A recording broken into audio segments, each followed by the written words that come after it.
Hi, I'm Mary, a librarian and book reviewer with a focus on stories written for kids, tweens, and teens. Today I get to share with you this book called Angelica by Beer.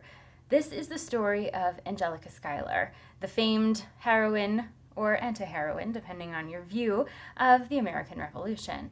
And it is written in a way that sees her.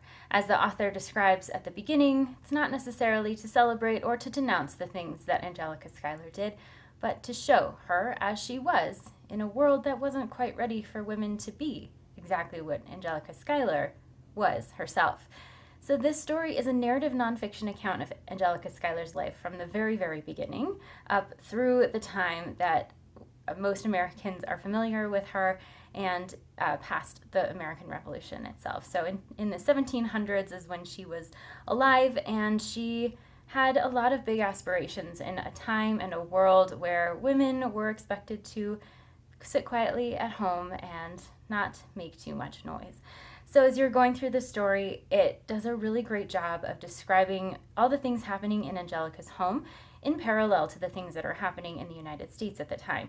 So all of the conflict, all of the challenges that are happening both socially and in regards to the Revolutionary War are embedded into the text of this book, along with quotations from the actual time period. So it really makes it feel like a true account of what's going on. It makes people really feel like they're settling into Angelica's world and life from multiple different perspectives. It is definitely a dense book. There's a lot of text, and it is not very thin. So you've got a lot of history to get through here, and it's written in a way that is engaging, even though it is very dense and really well researched. There's so much detail in this book, and it's impossible not to hear the soundtrack of the Hamilton musical as you're reading the book.